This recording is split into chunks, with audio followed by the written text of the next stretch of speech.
네, 무의식은 효율적으로 움직이되 가급적 수정하려 하지 않는다라고 이야기했습니다.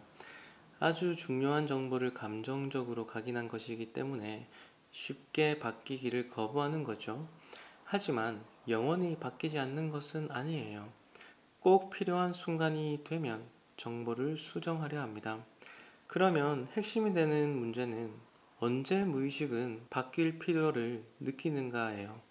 저는 이를 아주 쉽게 한 문장으로 표현하려 합니다.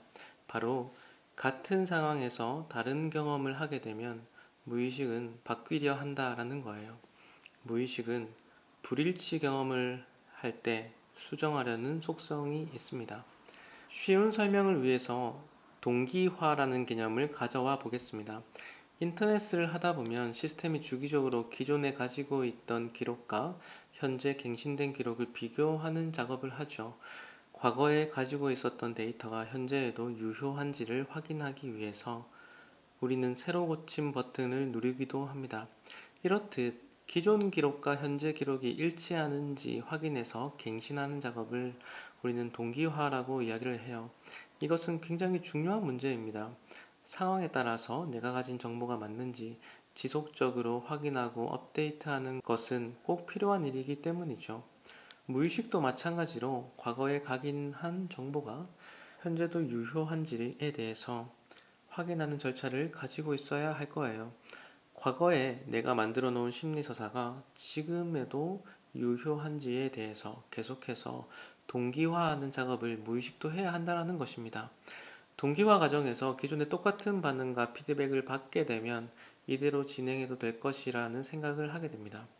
그래서 무의식 입장에서는 기존의 심리서사를 유지하고 합리화하고 강화하는 방향으로 메커니즘이 움직이려 할 것이고요.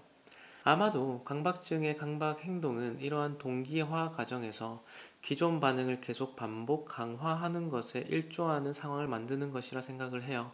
매 순간 이것이 진실이기 때문에 그것을 취소하고 정화하는 강박 행동을 한다고 무의식이 각인하게 되는 것입니다. 합리화를 우리가 허용하는 거예요.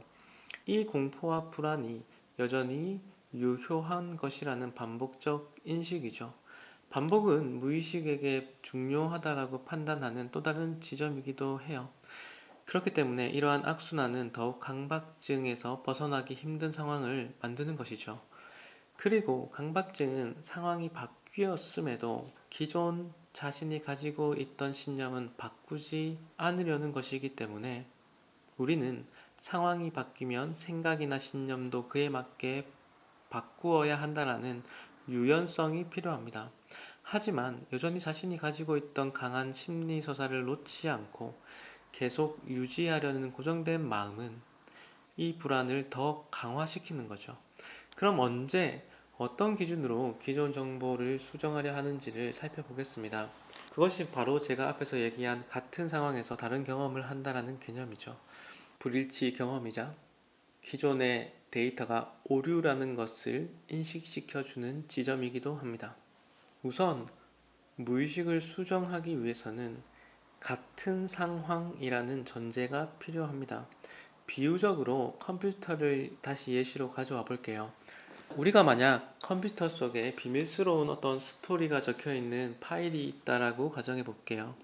그 파일을 수정하길 원한다면 컴퓨터의 전원을 켜는 것만으로는 부족할 거예요. 우리는 컴퓨터의 전원을 켜서 그 해당 파일로 접속을 해야만 할 것입니다. 우리가 클릭을 해서 그 안에 들어가야만 무언가를 수정하고 다시 쓸 수 있을 기회를 얻는 거예요. 우리의 마음도 마찬가지입니다. 단순히 그냥 원하는 자극을 준다고 해서 무의식이 수정되는 것은 아니에요. 그냥 직접적으로 당신이 강박증이 이제는 낫습니다라고 아무리 얘기를 해도 안 되는 이유가 여기에 있습니다. 우리는 그 파일을 열듯이 그 장면으로 다시 들어갈 필요가 있는 것이에요. 꼭 해당 과거로 돌아가야만 한다는 것은 아닙니다. 제가 무의식은 상징화된 이미지로 기억을 한다라고 했죠. 그렇기 때문에 그러한 상징과 중첩된 장면으로 접속해야 하는 것이에요. 다시 말해서 옛날과 똑같은 장면이 아니더라도 그 장면과 중첩된 상징적 장면을 만들어낼 필요가 있는 겁니다. 이를 위해서 우리가 깊이 몰입된 심리적 상태를 만드는 것이 도움이 될 거예요. 물론 강박증은 이미 강박 증상에 몰입되어 있기 때문에 이 부분이 쉽진 않지만, 그럼에도 우리는 이 상징성을 확보하는 것이 반드시 꼭 필요합니다. 이것이 같은 상황이라는 무의식을 수정하기 위한 배경이자 전제와 같은 개념이죠. 이와 같이 같은 상황이라는 전제가 충족이 되면 두 번째로 불일치 경험, 즉 다른 경험을 만들어내야 합니다.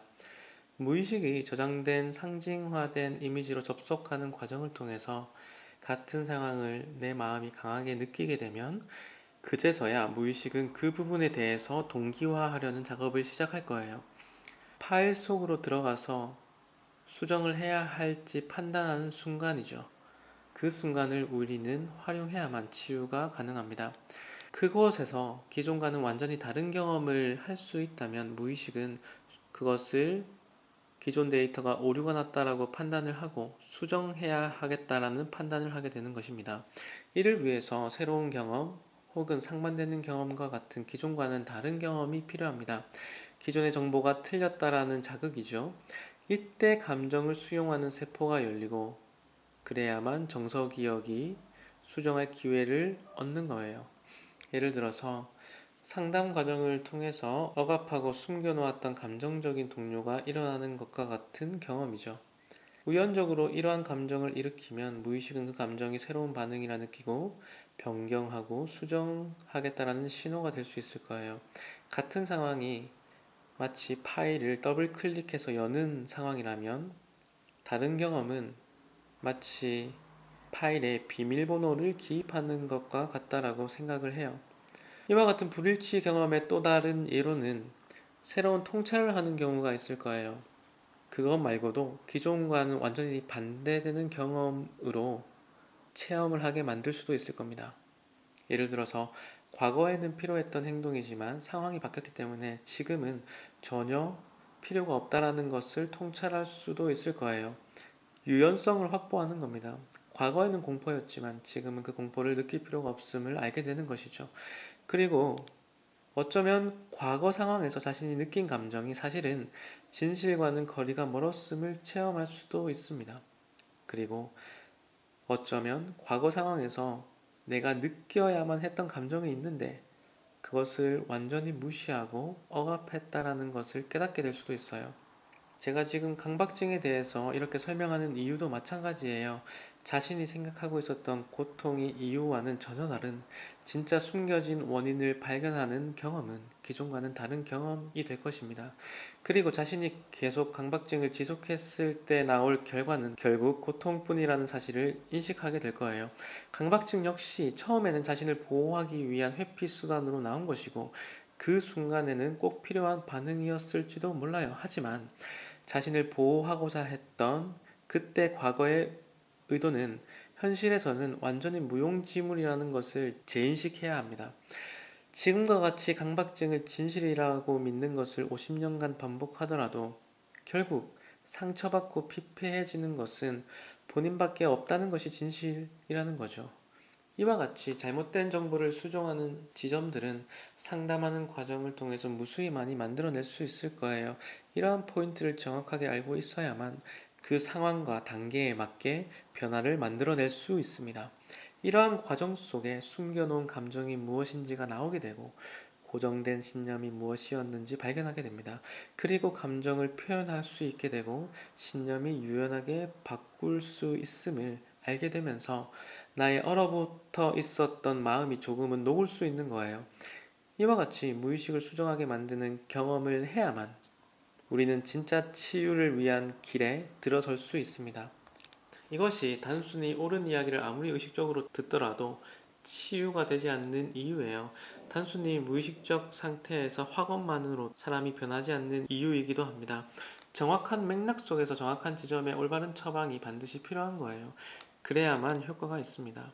칼융이라는 학자는 무의식을 의식화하지 않으면 무의식이 우리 삶의 방향을 결정하게 되는데 우리는 바로 이것을 두고 운명이라고 부른다라고 했습니다. 우리는 자신의 무의식을 들여다볼 수 없지만 타인은 상대의 무의식을 보는 것이 가능할 거예요.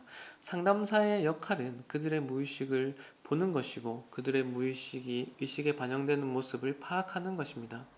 그리고 마치 거울의 역할처럼 상담사가 보듯이 상담사를 통해서 내담자도 자신의 마음을 볼 수 있도록 도와주는 거겠죠. 상담사는 그렇게 미로의 지도를 보여줘야 합니다. 미로 속에 있을 때는 이 방향으로 가야 한다는 것이 믿기지 않을 거예요. 하지만 미로 밖에서 명확히 지도를 보게 되면 당연히 그 방향이 잘못된 방향이라는 것을 알 수 있을 겁니다. 그래서 미로 밖에서 지도를 보듯이 자신이 처한 상황을 볼 수 있어야 돼요. 저는 이 음성과 제 책과 저의 상담이 그러한 역할을 해주길 의도합니다. 한 번에 이러한 과정이 완벽하게 일어나진 않을 거예요. 현재 자신이 강박증과 연결되어 있는 아주 큰 감정보다 더 큰 감정적 경험을 일으킬 수 있다면 무의식은 마음을 수정할 거예요. 하지만 그러한 상황을 만드는 것은 현실에서는 거의 불가능에 가깝습니다. 그래서 우리는 두 번째 전략을 주로 사용해야 해요.